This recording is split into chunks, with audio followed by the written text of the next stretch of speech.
ನಮ್ಮ ಚಿಕ್ಕಬಳ್ಳಾಪುರದ ಪತ್ರಕರ್ತರು ದೃಶ್ಯ ಮಾಧ್ಯಮ ಮಿತ್ರರಿಗೆ ಈ ದಿನ ಧನ್ಯವಾದ ಹೇಳಿದ ಸುಮಾರು 35-40 ವರ್ಷಗಳ ಮಾದಿಗ ಮೀಸಲಾತಿ ಹೋರಾಟ ಸಮಿತಿಗಳು ನಮ್ಮ ಅಸ್ಪೃಶ್ಯ ಸಮಾಜಕ್ಕಾಗಿ ಒಳ ಮೀಸಲಾತಿಯಾಗಿ ಸುಮಾರು 35-40 ವರ್ಷಗಳ ನಿರಂತರ ಹೋರಾಟಗಳನ್ನು ಎಲ್ಲ ಸರ್ಕಾರಗಳ ಮೇಲೆ ಒತ್ತಾಯವನ್ನು ಮಾಡೋದ್ರ ಮುಖಾಂತರ ಸೈಕಲ್ ಜಾಥಾದಿಂದ ಉಪವಾಸ ಸತ್ಯಾಗ್ರಹಗಳ ಮುಖೇನ ನಮ್ಮ ನಾಳ್ತಕ್ಕಂಥ ಸರ್ಕಾರಗಳನ್ನು ಹೆಚ್ಚಿಸ್ತಾ ಬಂದಿತ್ತು.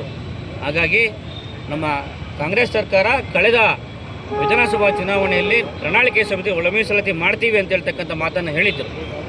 ಹಾಗಾಗಿ ಸುಮಾರು 2.5-3 ವರ್ಷಗಳ ಸಮೀಪದಲ್ಲಿ ಅನೇಕ ಕ್ಯಾಬಿನೆಟ್ ಸಮಿತಿಗಳು, ಉಪಸಮಿತಿಗಳು, ಆಯೋಗಗಳ ರಚನೆ ಮಾಡಿ ತದನಂತರ ಜಾತಿ ಗಣತಿಯನ್ನು ಮಾಡಿ ನಮ್ಮ ಸಮುದಾಯದ ಅಂಕಿಅಂಶಗಳನ್ನು ಕಲೆ ಹಾಕಿ ಅದರ ಜೊತೆಗೆ ಸುಪ್ರೀಂ ಕೋರ್ಟಿನ ಆದೇಶದ ಮೇರೆಗೆ ಹಲವಾರು ಯೋಜನೆಗಳನ್ನು ರೂಪಿಸಿ ಕೂಡ ಈ ದಿನ ಮಾನ್ಯ ನಮ್ಮ ಸಿದ್ದರಾಮಯ್ಯನವರ ಸರ್ಕಾರ ಹಾಗೂ ನಮ್ಮ ರಾಷ್ಟ್ರೀಯ ನಾಯಕರಾಗಿರ್ತಕ್ಕಂಥ ಶ್ರೀಮಾನ್ KH ಮುನಿಯಪ್ಪನವರ ಅನೇಕ ಸಲಹೆಗಳು, ಅವರ ಮಾರ್ಗದರ್ಶನದಲ್ಲಿ ಇಡೀ ನಮ್ಮ ರಾಜ್ಯಕ್ಕೆ, ನಮ್ಮ ಸಮುದಾಯಕ್ಕೆ, ಮಾದಿಗ ಸಮುದಾಯಕ್ಕೆ ಒಂದು ಐತಿಹಾಸಿಕವಾಗಿರ್ತಕ್ಕಂಥ ನ್ಯಾಯವನ್ನು ಬಾಬಾ ಸಾಹೇಬ್ ಅಂಬೇಡ್ಕರ್ ಬರೆದಿರ್ತಕ್ಕಂಥ ಸಂವಿಧಾನದ ಅಡಿಯಲ್ಲಿ ನಮಗೆ ಈ ದಿನ ದೊರಕಿರ್ತಕ್ಕಂಥದ್ದು, ಕ್ಯಾಬಿನೆಟಲ್ಲಿ ತೀರ್ಮಾನ ಮಾಡಿರ್ತಕ್ಕಂಥದ್ದು ನಮ್ಮ ಸಮುದಾಯಕ್ಕೆ ಬಹಳ ಸಂತೋಷ ಆಗಿದೆ. ಹಾಗಾಗಿ ಈ ದಿನ ನಮ್ಮ ಸರ್ಕಾರಕ್ಕೆ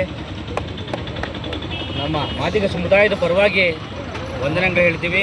ಹಾಗೆಯೇ ಸುಮಾರು 35 ವರ್ಷಗಳ ಹೋರಾಟದಲ್ಲಿ ಅನೇಕ ನನ್ನ ಸಮುದಾಯದ ಹಿರಿಯರು, ಯುವಕರು, ಮಿತ್ರರು ಕೂಡ ಸಾವನ್ನಪ್ಪಿದ್ರು, ಆಕ್ಸಿಡೆಂಟ್ಗಳು ಕೂಡ ಆಗಿತ್ತು, ಲಾಠಿ ಚಾರ್ಜಲ್ಲಿ ಬಲಿಯಾಗಿದ್ದರು.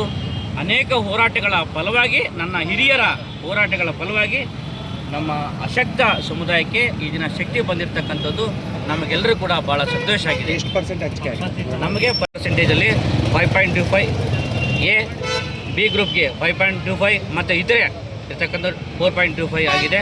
ಇದರಲ್ಲಿ ನಮಗೆ ಸಿಕ್ಕಿರ್ತಕ್ಕಂಥದ್ದು ಐತಿಹಾಸಿಕ ಗೆಲುವಿಗೆ, ಈ ಗೆಲುವನ್ನು ನನ್ನ ಸಮುದಾಯದ ಅನೇಕ ಹೋರಾಟಗಾರರಿಗೆ ಮಂದಕೃಷ್ಣ ಮಾದಿಗ ಹಾದಿಯಲ್ಲಿ ನಮ್ಮ